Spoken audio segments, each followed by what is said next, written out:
So our topic for today is work and energy. Now this is something we've studied extensively before. So recall, if you know the variation of force with distance and you're starting at some initial location S, that you can find the work done by computing the energy in the curve. The reason for that is that over a very small infinitesimal displacement ds, the force is constant, and therefore the work done over that interval is just F ds, and that's really the area of the rectangle. So then if you add that up from the initial to the final position, then you'll get the work.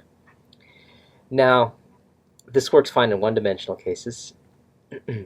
In higher dimensions, you'll recall that we need to find the component of force that's actually parallel to the displacement. Now, a convenient way of writing this relationship then, F cos theta, where theta is the angle between the force and displacement vectors, is just a dot product. So force dotted with displacement. So if we put these two ideas together, the idea of a varying force and then the idea of a force that's not necessarily parallel to displacement, we can write in very compact form an expression for the work done by a force F.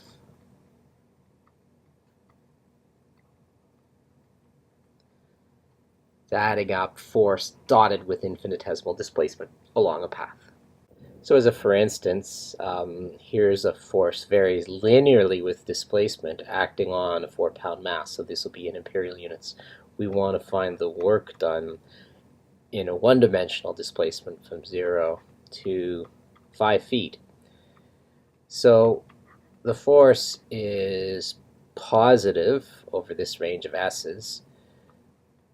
So we're going, sorry, I'll put the limits in from 0 to 5. So that means this dot product will just be positive 1, and so we can drop the dot product. And now it's just a straightforward integration, 0.25s plus 2 ds from 0 to 5. So this is a quarter of s. That'll be s squared over 2. A quarter s squared over 2 is s squared over 8, and then this will be plus 2s from 0 to 5. Putting in 0 gives us nothing. Putting in 5 gives us 25 over 8 plus 10. And let's see, that's 3 1/8 plus 10, so that's 13.125 units of work done. Now, so simple application of integration. Now, something that we've learned about work before is that work is related to an energy change. So if we consider the total work, that's the work done by the net force. We know that net force is ma by Newton's second law. We need the vector signs there. And we remember from our study of integrating factors that a dot ds is v dv. Now, v dv is easy to integrate. That's just v squared over 2. V squared over 2, but of course, this is a definite integral. We've got to substitute in the initial and final values.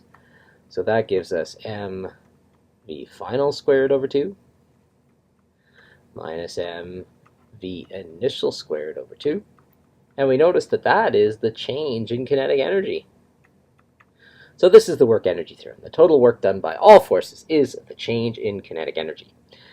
Now, this is sometimes rearranged because, again, this is final kinetic energy minus initial kinetic energy. If you take the initial over to the other side, you could say kinetic energy initial plus the total work done by the net force is kinetic energy final.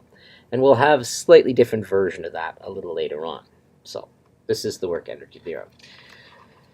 So in the textbook, kinetic energy is T and U is work. I don't know where that notation comes from, but this is the way that I'll write it. Now, this is not what I would say is the most useful version of the work-energy theorem, because total work includes all the forces, and that includes some special ones like gravity and spring forces, which are described by a potential energy function. So under this total work, let's say find the work done by gravity. Okay, now gravity is a constant force, so we know that we can pull the force F out of the integral. Let's clean that up a bit. There we go. And then adding up ds is just going to give us the total displacement s. And so let's imagine that, we're starting at some point here. That's our initial location. There's our final location. And I don't know, this is our path. This is how we're getting there, maybe. We're going to see it doesn't matter. Okay, so our displacement,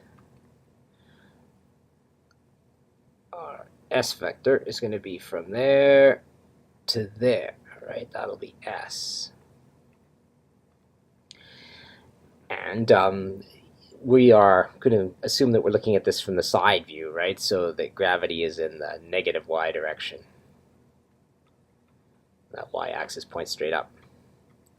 So the force of gravity will be mg in the negative j, and then dotted with the displacement.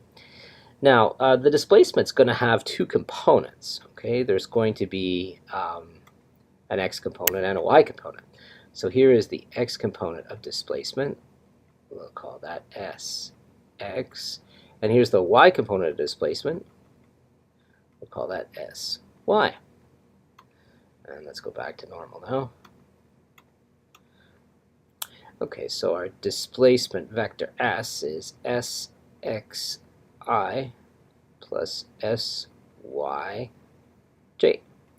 Now remember, dot product, j dot I gives you nothing. You only get something from the j dot the j. So that means really that the x component of the displacement doesn't matter. Now we knew that already. You only get work done by the component in the direction of the force, or by the force component in the direction of motion. So it's the y component here that matters. And so we're going to get negative mg sy.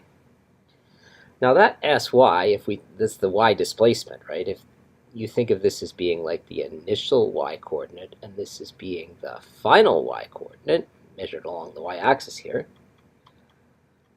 then the displacement is just the final minus the initial. And so then expanding that, we're going to get mgy initial minus mgy final. And so that's the work done by gravity in some very, very general condition. And then we remember that mgy, well, that's a potential energy function. So where I'm going with this is to conclude that the work done by gravity and the work done by springs, in both cases, is the difference between potential energy functions. And so this is an easy way to find the work done by gravity. Let's show that this also works for springs. The springs are also similar. And when we have a force where the work done can be found using a potential energy function, this force is called a conservative force.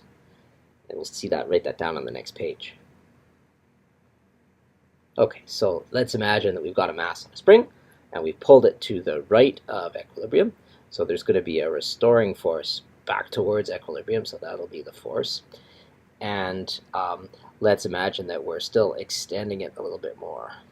Direction dx, okay, just one dimension along the x-axis. Okay, so that's an F, believe it or not, for force. There we go. All right, let's now find the work done. And so the force will be kx in the negative I direction. And then we imagine that we were stretching it a little further, so the displacement will be dx in the positive I direction. And so doing the dot product, I dot I just gives you 1, and then there's a negative sticking around there. And so we're integrating kx, which is easy enough, and then we're starting at some initial value of x. I guess this is x naught, and then we're moving it over a little bit further to some final x over here. And we just want to find the work done by the spring. This is the spring work. Okay, so the integral of kx is pretty easy. That's just kx squared over 2 And again, we've got to go from an initial value to a final value. So plugging in the final, plugging in the initial, and subtracting, and remembering this extra minus sign, we're going to get kx naught squared over 2 minus kx final squared over 2. And once again, as alluded to earlier, this is a difference in potential energy because this, half kx squared, is the familiar form of spring energy. So we see then that the work done by gravity and springs, and we're going to call these conservative forces in a page or two, can be found using a potential energy function. So if we go back to our work energy theorem, which said the kinetic energy changes as a result of the total work done, or the work done by the net force, we're going to take that total work done and we're going to break it into two terms. First of all, the work done by these so-called conservative forces, the ones that have potential energy functions, and then the work done by all other forces. We'll call those non-conservative. And we've just seen that the work done by these conservative ones can be expressed by a potential energy difference. So the work done by gravity is a potential energy difference, by elasticity, etc., etc. Okay, so and the non-conservative ones, well, there's no easy way to find those, so we'll have to do it for first principles by integrating f dot ds. Okay, and this is a slightly more useful version of the work energy theorem because this is a fast and easy way to find the work done by conservative forces. Okay, so let's practice writing some work energy equations. So here's the simplest thing. Block slides down frictionless ramp. Okay, starts from rest, so the initial kinetic energy is 0. Now the work total is going to be the work done by the conservative forces plus the work by the non-conservative forces. Here, let's hold off on that 0 for a second. And the conservative forces, we know we can express that work using a potential energy difference. So this will be PE initial minus PE final. Kinetic energy initial plus this. So I'm really gonna, non-conservative. And this is KE final. So that's really just what I had above. But now I'm going to take another step, and I'm going to say, hey, this final potential energy term, let's just take it and throw it over there on the other side. And now I've got the initial kinetic and potential energy plus the work done by non-conservative forces is the final kinetic and potential energy. Now, at the beginning here, the mass was at rest, so there was no kinetic energy, so that was 0. The initial potential energy is mg times the vertical height, which is h. Work done by non-conservative forces. This is a frictionless ramp, so there is no non-conservative force here. We're not pushing on it. Non-conservative forces include things like applied forces and friction. At the end, the potential energy, well, we need to have a reference level, a 0 of potential energy. And so it makes sense just to take our y-axis and draw it like this. I should use a ruler, but I'll just freehand it. And so that means our initial height is h, and our final height here is 0. So with respect to this coordinate system, there's no final potential energy, and the final kinetic energy is 1/2 mv squared. So in terms of the variables given on the diagram, this is the work energy equation for this problem. And I guess we can just make a note under here, why is this 0? We could say there's no force of friction. Oh goodness, sorry. Struggling there. So there is no friction. Just write it out. No frictional losses. Let's write it that way. So that's why that's 0. Now, just a bit of terminology here. Kinetic energy plus potential energy is called the mechanical energy. And so at the beginning, the mechanical energy is all in potential form. At the end, it's all in kinetic. Okay, so that's the simplest Physics 11 work energy equation. Now, I've used this term conservative a few times just to give you some more information on that. A force is conservative if any one of these following conditions is true, okay? And the main one that we've been starting with is that there's a potential energy function for it. Now in Calculus 3, you'll see that there's lots of other conditions that are equivalent to that. But basically, it's conservative if there's a potential energy function. And these are some conservative forces. Now we proved this and this was conservative. It's also true that the universal gravitational force is also conservative.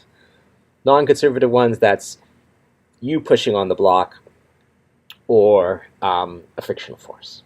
Those would be examples of non-conservative ones. Okay, so if we let this block slide down a rough ramp, suddenly there is non-conservative force, friction force. Okay, so we go through the process here. Kinetic energy changes as a result of the total work, but the total work is the sum of two terms. The conservative work by the conservative forces, work by the non-conservative. Work by the conservative ones is a potential energy difference. Take the final potential energy term, throw it over to the other side, and you arrive at this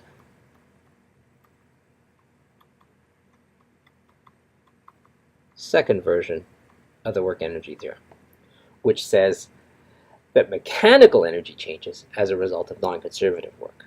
This says kinetic energy changes as a result of the work done by the net force, all work. Here we only focus on the work by non-conservative forces. Okay, and actually let's just bounce back to the previous page because there's a note I wanted to make here. Conservative forces, they conserve mechanical energy. That's why we call them conservative. It's not that they vote politically conservative.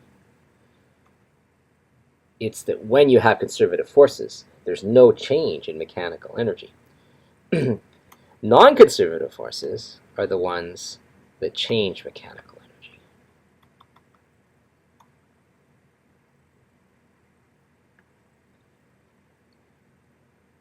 And so in our equation here, right, if, like in the previous case, there was no non-conservative forces, so that the sum of kinetic and potential at the beginning was equal to the kinetic and potential at the end.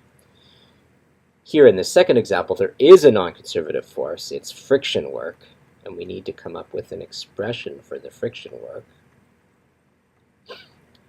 Work is add up a force times a displacement. Now the force in this case is the force of friction.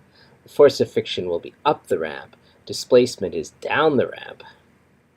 So if we draw the force diagram, friction will be up the ramp. Displacement will be down. That means this dot product gives us a negative. Now the force of friction is constant, so it will come out of the integral. That's the first thing we'll do. Then, because of the opposite nature of the vectors, there's a negative sign that we get. Now, on the diagram, the distance S is just given as the letter D, and the force of friction is mu times the normal force. But the normal force on the ramp will be mg cos theta. So this is an expression, then, for the non-conservative work, the friction work. Everything else in this example is the same as before, so the initial mechanical energy is mgh because it starts at rest, and using the coordinate system with 0 at the bottom, there's no potential energy at the bottom, so it's just 1/2 mv squared. So that's the energy equation for this case here. All right, we'll try a few more. Oops. A spring problem next. Okay, so write a work energy equation. Okay, this mass sliding along a frictionless surface, smooth surface, touches a spring at 0 and compresses it. In so doing, it's slowed down a tiny bit. It reaches its final speed, v final. So, the total work changes the kinetic energy, but total work is conservative and non-conservative forces. Conservative work can be found using a potential energy difference. Throw this over to the other side, and we get the second version. You'll get tired of this process soon, so we'll skip it soon.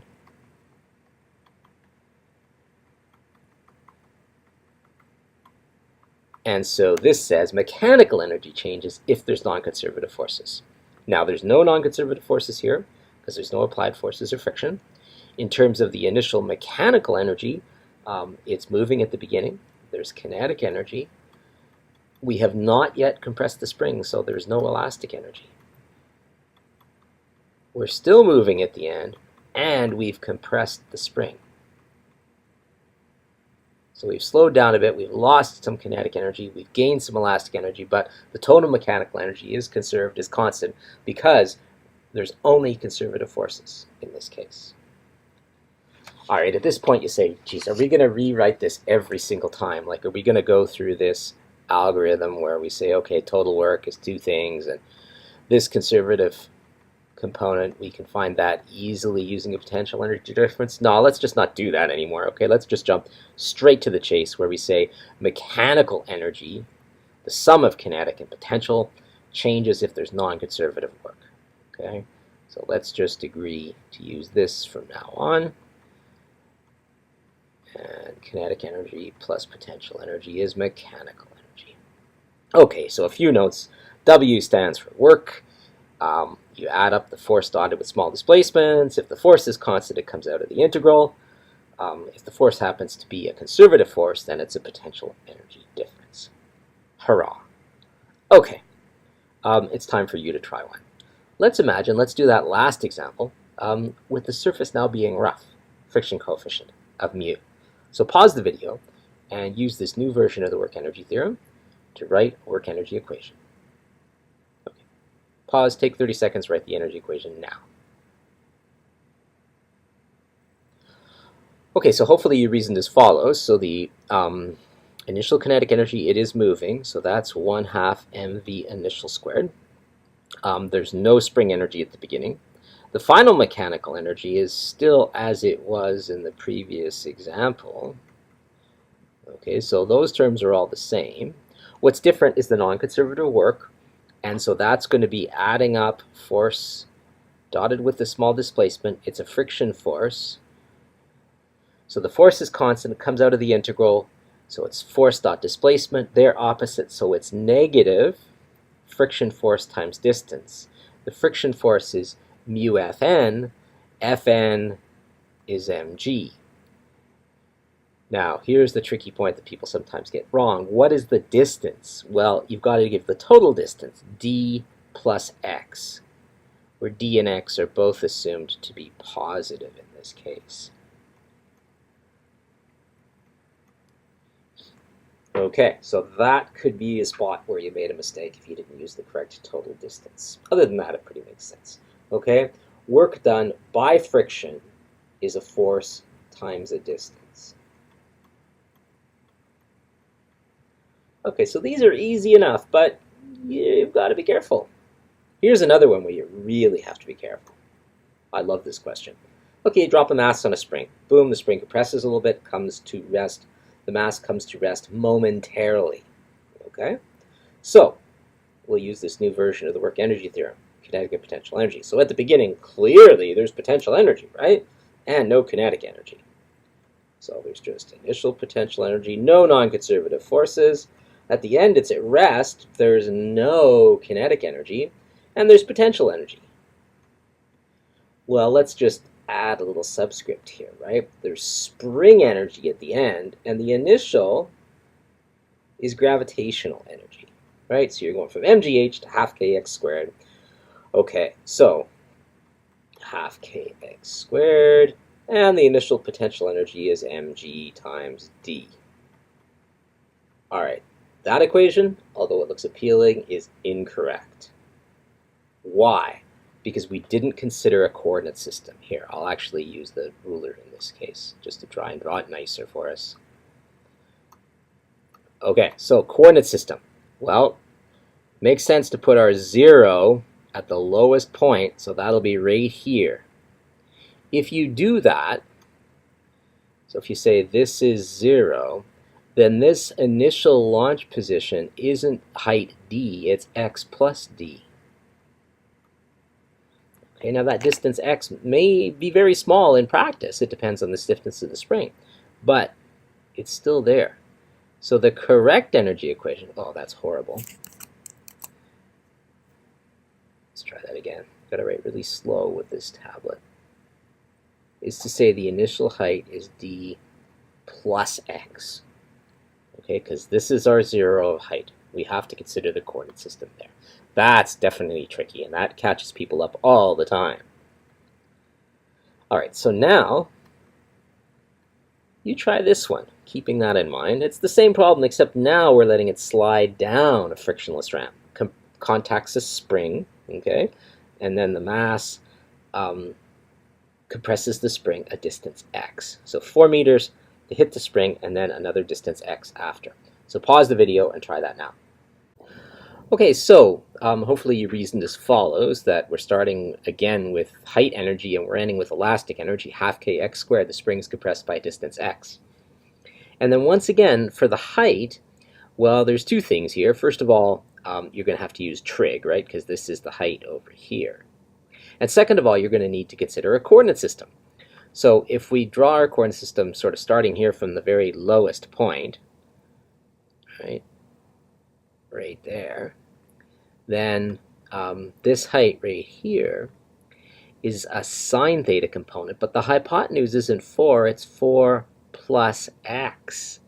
So when we write mgh here, the height is 4 plus x sine theta. So again, that's a little tricky. You've got to be careful and account for that extra distance x. All right, this pretty well concludes our preparation. There's just one more thing we want to remind you of. In energy problems, we'll sometimes occasionally throw a combo question at you. And combo questions also include collisions. Here's a typical example here. A mass comes in, collides with this, and then together they compress a spring. So remember from Physics 11 that momentum is conserved in collisions, and that in these combo questions, they're called combo questions simply because, you know, just like you get your hamburger and your fries, here you've got to do your momentum and your energy. So first we'll need to analyze the collision, and we assume that the collision happens really quickly, meaning that this 2 kilogram mass doesn't really have a chance to go anywhere. So the spring, after the collision is finished, is still uncompressed, meaning there's no external force on these masses. Well, gravity and normal force balance each other out, but there's no external force in the horizontal direction, so the momentum is conserved. So we'll write that in the sophisticated way where we say sum of the initial momenta is sum of the final momenta, and we'll say, okay, these masses are moving at some unknown speed v at the end. So momentum's mass times velocity.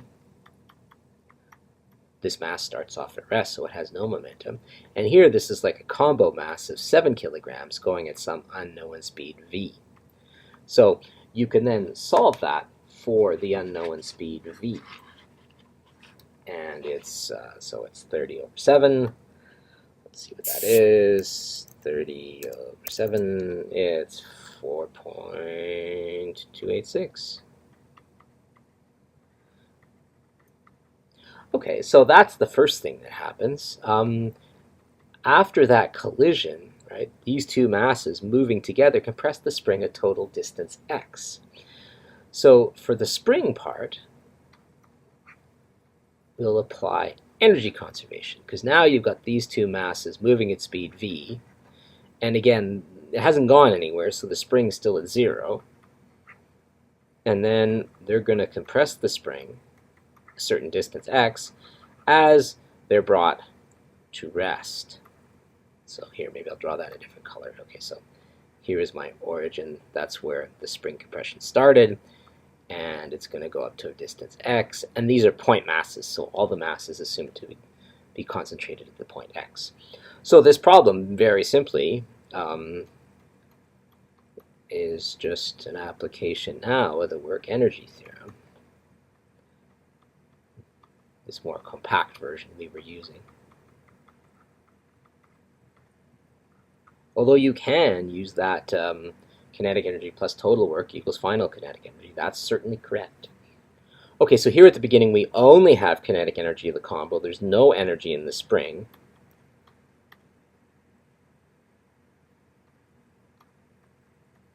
And then here at the end, there's no kinetic energy, there's just elastic energy. And so we put in the speed, which we found above. And then we put in the elastic constant, which was given as 800. And then we can find the extension of the spring. So square it, times 7, divide by 2, cross multiply the 2, divide by 800. I know that's inefficient, but oh well. Take the square root, and it's about 40 centimeters of spring compression. Okay, so this is a combo question, our good old energy conservation with a collision thrown in. And we'll work on these a little bit in class, and indeed next class again.